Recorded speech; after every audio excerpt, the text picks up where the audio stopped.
What's up, Rolos? Welcome to the Millennial Rolodex. This is a solo episode today. We have no Vin today. I know Cuzzo Vin. We just couldn't link up on my end. I had some work to do and a lot of things going on. So this is going to be a solo episode. And it's so we're going to call it full transparency for a couple reasons. Because I'm obviously, as usual, going to be fully transparent in these episodes, but also I'm in my car right now, so this is going to be a car cast, and I wasn't going to actually record today, or at least I wasn't we're going to record right now, but in full transparent ethos, like how this podcast goes, what did we do today? So me and Mary Lady, we went, it's both of our days off today, Thursdays, typically both of our days off. So she just got rollerblades. We like to go thrift shopping. And one of the new thrift shop purchases for her were rollerblades. So she gets rollerblades and she doesn't know how to rollerblade, which is obviously who knows how to rollerblade. It actually reminds me of when I thought I knew how to ice skate. And then because ice skating and rollerblading, I feel like are very similar muscles you use and coordination. And I remember I was like, yeah, I'm pretty good at ice skating. And then I went to ice skate. I just saw my neighbor. I waved at her, and she's in her car. She didn't either look or recognize me, or she tried to look away because she sees a man with a microphone in his car. And in all honesty, in full transparent ethos, I'm gonna keep on saying ethos because I can't think of another word to say with that. You look away anytime you see a man with a microphone, especially in New York. Like there's nobody saying anything good, including this show. So I digress. So I remember going back to the ice skating. This is like 4 digressions. I thought I was good at ice skating, and then when I got to the ice skating rink, I realized I did not know how to ice skate. I was a lot larger, a lot chubbier than I used to be, so the muscles on my feet were not as coordinated, dealing with all the weight, and I was not that good of an ice skater. So sometimes we put on blades, or we put on rollerblades, or actual knife blades for ice skating, and we think we know what we're doing, and we don't know. But so she's learning. So she bought the rollerblades, and we went to the park, and she was rollerblading a little bit, and she's getting really good. Honestly, this is not me just saying that because I know her, because I'm biased, because it is a little bit of that. But she's getting good at rollerblading. Rollerblading seems hard. I want to rollerblade now, because it looks like so much fun, and I'm like walking with her as she's rollerblading, and it seems like a good time. And it seems like when one person's rollerblading and one person's not rollerblading, it's a little off, guys. It's a little off. I'm gonna say, I feel great because I'm like, if I had rollerblades as well, then it would just be 2 people that don't know how to rollerblade, and it would be like one of those kind of like quirky rom-com couples that like go rollerblading together, and then they both fall on each other and fall, have a cutesy fall. But in this case, it wouldn't be cutesy. It'd probably be very bloody, and there'd probably be a tremendous amount of stitches and hospital visits. So it's a good thing that I'm not also rollerblading and learning how to rollerblade at this time. Also, she also didn't realize she needed a helmet, knee pads, shoulder pads. She needs a whole football uniform to rollerblade. Knee pads, wrist like pads, and a helmet. So she's doing it solo dolo without that stuff. I think when she starts to pick up a little bit more speed, when we start to gather, because I'm coaching her. I'm pretty much coaching her, actually, guys. I'm pretty much a skating coach. So if you have anybody who needs rollerblading coaching, they could come to me. So I'm pretty much coaching her, standing next to her. And she said I was a good coach, but also my philosophy on coaching, guys, is don't do anything. Don't say anything. Just stand next to them and let them rock, bro. Don't even give them any kind of pointers. Just stand there, and you can make easy 200 an hour doing that, bro. And if you're lucky, you get to sleep with the person that you're coaching. You know what I mean? Or people that you're coaching. Because you should have a whole Rolodex of people. Relate back to the name of the show. I might edit that joke out, but I think that was a pretty funny joke, guys. So if you don't have a sense of humor, you're not following me, and you're not following this podcast, and go fuck yourself, all right? Because you won't even hear it anyway, because you're not even listening, so it's fine. I'm joking. I love you too, even if you don't listen. Woo, that's a lot. Well, these car casts, they have a lot of energy. I also forgot my fucking coffee, guys. I forgot my coffee. I had my coffee in my thermos and I forgot it in the house. Don't you hate that? Wow. That is the craziest feeling right now. Wow. Yeah. So I forgot my coffee. Oh man. I could picture it right now. I could picture it in on my little table. Oh man, I had it. I was going to drink my coffee, record the podcast. I literally was about to go take a sip of coffee and I realized I forgot it. Has that ever happened to you guys? And I know it has because we're all fucking forgetful people. There's a school bus beeping at somebody right now. That's pretty interesting. It's a short bus, so it might be a kid who got jammed up, got all rambunctious, ran to the front, tried to grab the wheel, and started beeping the horn maybe. I don't know. That's the type of stuff that happens on short bus. I could say that because I rode on short buses before. In full transparency. Don't ask me why. So yeah, so I forgot the coffee. I know a lot of people forget their lunches, I've noticed. Like people I work with, they're like, oh man, I forgot my lunch on my thing. Which I can understand that, having just forgot my coffee, because that's something I really wanted. But forgetting your lunch, that's a whole big thing, man. I guess we just all deal with so much stuff that it's kind of like, yeah, I'm gonna, if it's not, I have like 7 things I'm carrying from the house. And if I forget one thing, that's not so bad, you know? As long as you have your phone, your wallet, and your keys, I guess, right? Those are like the 3 things that everybody touches when they leave the house. The cliche touch. Boom, boom, boom.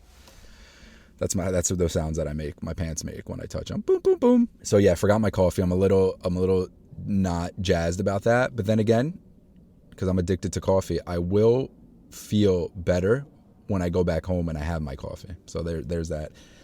The reason why I'm doing a car cast, like I said, and I wasn't going to do a podcast today, was because my lady has therapy today from 12 to 1 on Zoom. So I give her privacy in the house, and I usually leave for like 45 minutes, an hour, and then I come back. The reason why I said 45 minutes to an hour is because it's usually a 45-minute session. I don't just like kick in the door in 45 minutes and like, all right, you're done with therapy. Get out of here. You're done. Stop. I don't care whatever you're talking. Stop crying. Your issues. Get out of here, right? All right. No, it's because I wait for a confirmation text and then I go back home, guys. All right. So it's usually 45 minutes to an hour. I'm not barging in on therapy and saying, all right, wrap it up. I got it. It's 45 minutes. I'm good. All right. I don't do that. That would be chaotic. And as you guys know, I am not chaotic. I'm a pretty chill dude. What else? Now, see, I'm losing steam. Am I losing steam or gaining steam? Because I don't have coffee in my coffee in my around now. I turned southern as well.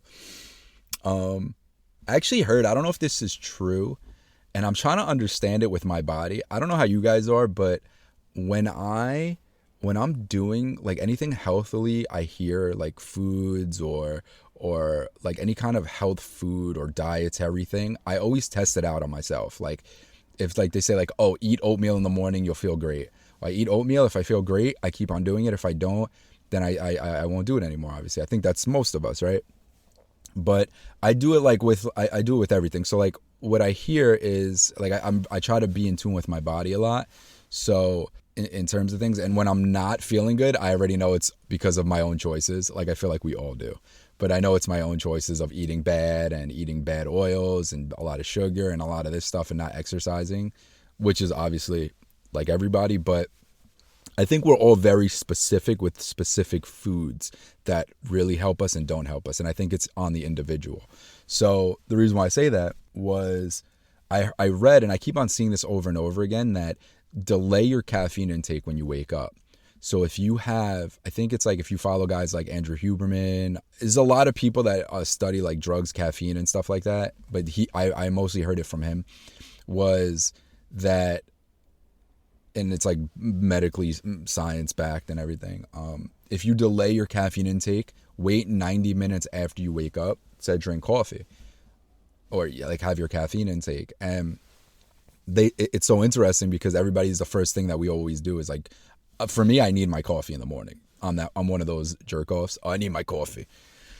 So coffee, CAWFFE, by the way, that's how you spell coffee. So yeah, I need my coffee, and so I wake up, I make the coffee, and then I go about my day. I sip my coffee. I love the smell, I love the taste. So when I don't have the coffee, I feel a little bit dazed and stuff. But they say that's the best thing to do is like to wait 90 minutes and then have your caffeine intake. So I guess you have to like get past your drowsy sleepiness for an hour and a half, 90 minutes, an hour and a half, and then have your caffeine. And honestly, I have noticed if you could delay that gratification of coffee and drink it later, it does feel a little bit better for me, honestly.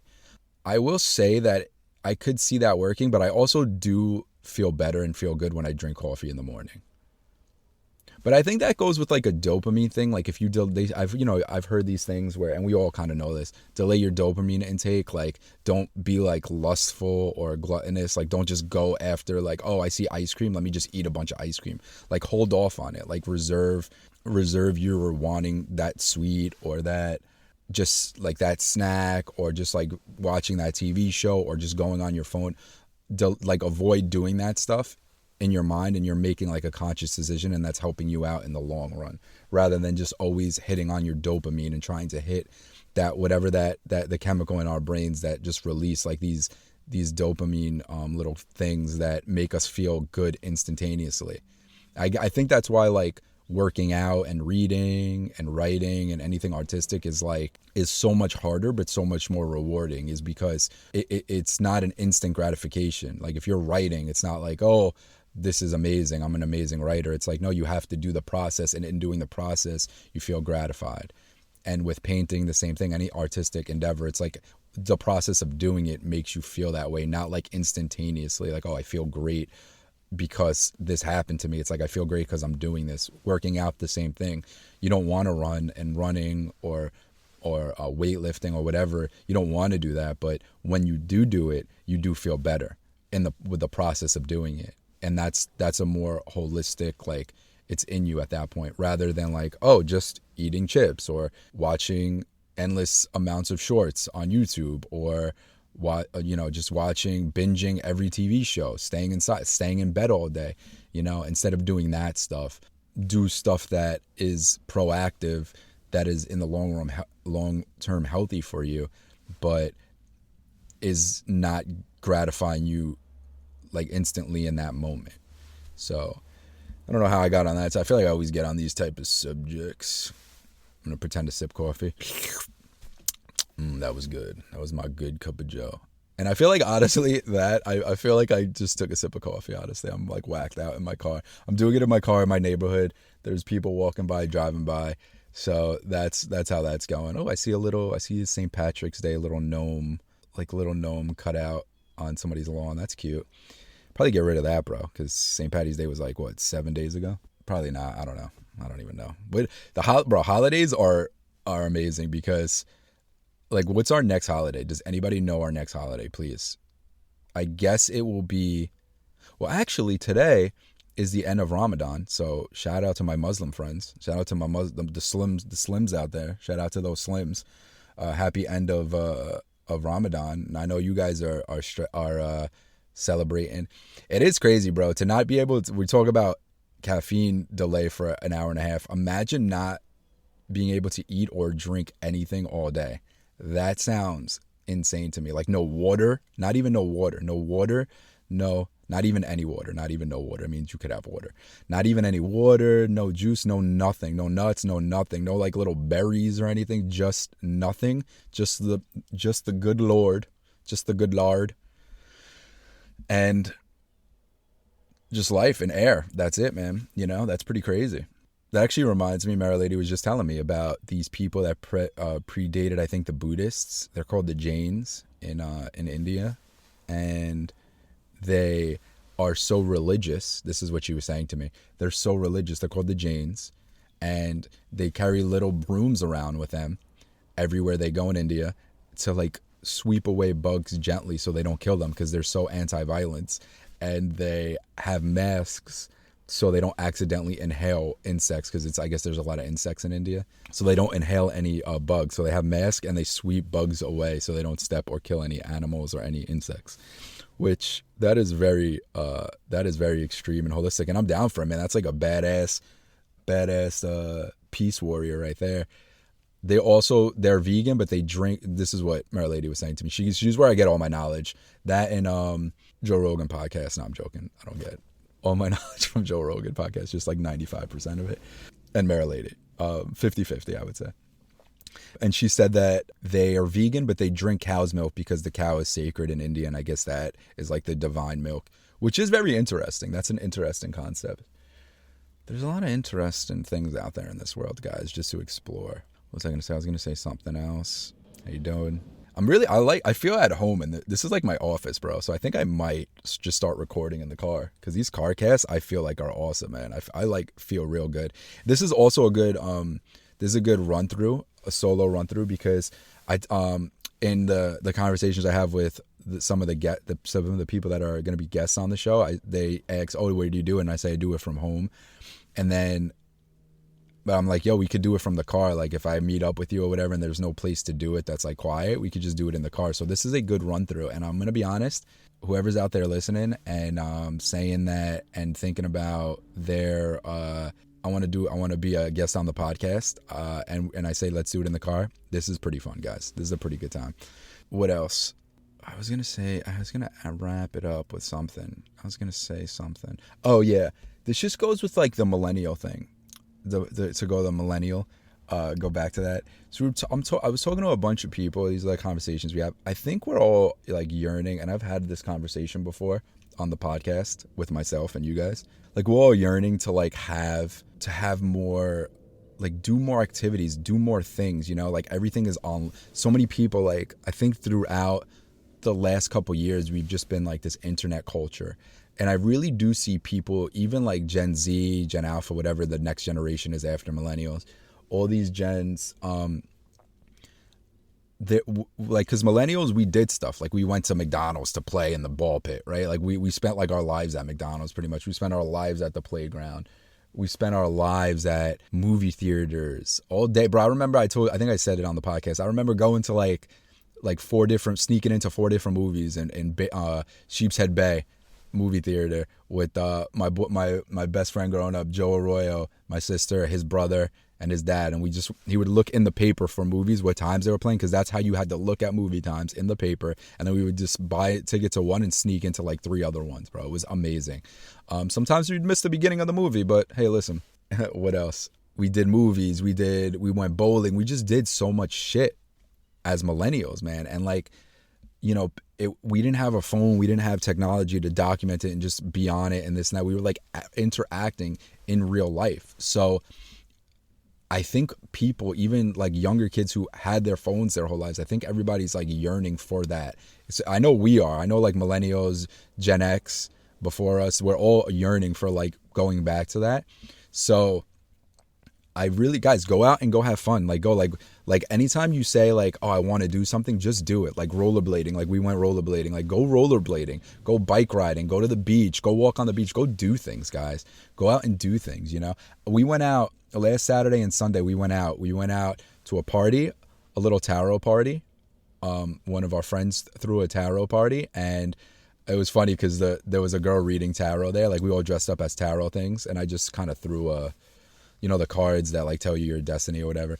I didn't like, I kind of made my outfit that day or that night, and so I just threw a scarf on and or Mara Lady threw a scarf around my shoulders like backwards and gave me like she had like a flower little twine thing, and she gave me like a little crown. That was my tarot costume.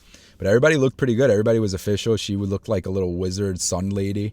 She had a little like a cool hippie Janis Joplin 70s type of jacket on. That was pretty cool. And yeah, everybody was pretty dope. But there was a girl reading everybody's tarot. So like what happens with tarot is like you sit down, they pull like, you could do it a lot of different ways, but she pulled like 3 cards or 4 cards for everybody.